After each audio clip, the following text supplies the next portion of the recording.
Well, this week we are highlighting children's health and what you can do to help protect their immune system. It's called Atlanta Power Kids Week, with each day dedicated to a specific topic. Certified pediatrician Dr. Taz is joining us again. She was here with us live on Good Day yesterday and back again today for day 2. Good morning, Dr. Taz. How are you?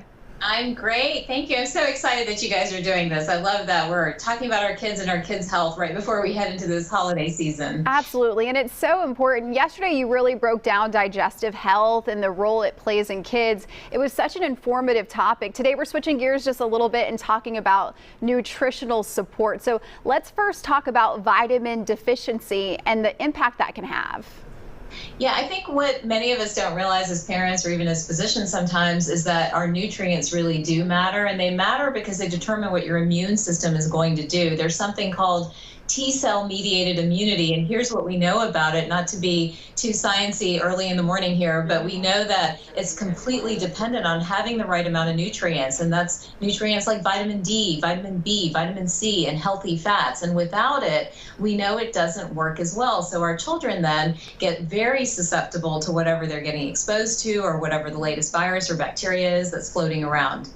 Absolutely. And you do have some very important tips to follow when it comes to nutritional support for kids. Share with us what it means to prioritize the right kinds of healthy fats.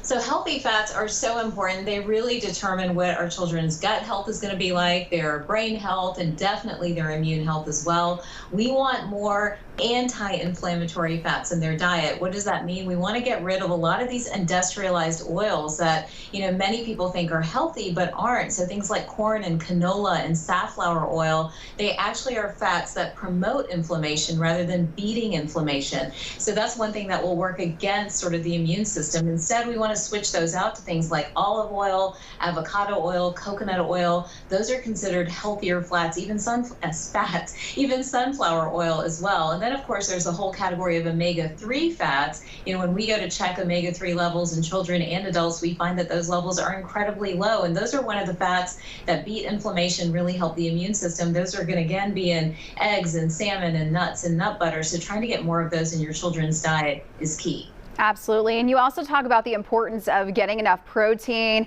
How can parents make sure that they're doing that for their child? This one's hard.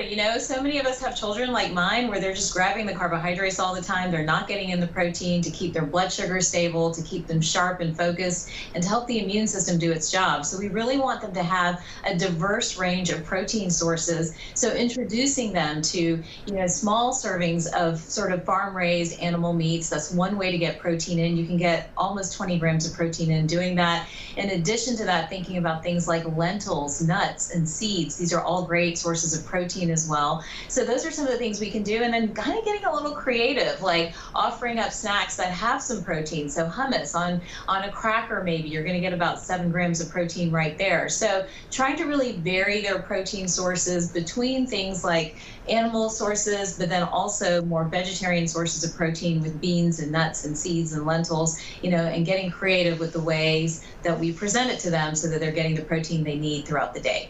Dr. Taz, before I let you go, I want you to touch on real quick on the 2 other topics of carbs and also the importance of fruits and veggies, and a quick alternative that parents can maybe give to their children if their child isn't too much into eating those fruits and veggies.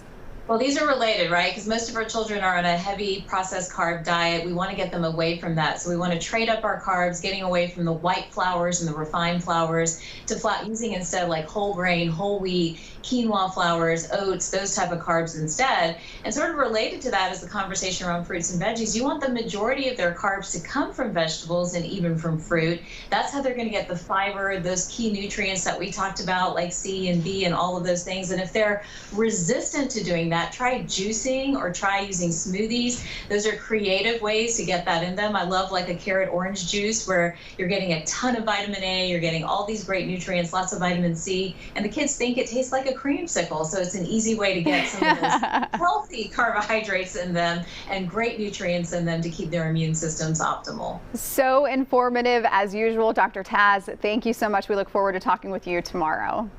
Thank you. Looking forward to it. Yes, and for more information on Power Kids Week, head over to our website, fox5atlanta.com, and click the Seen on TV tab. And obviously, do not miss tomorrow's topic.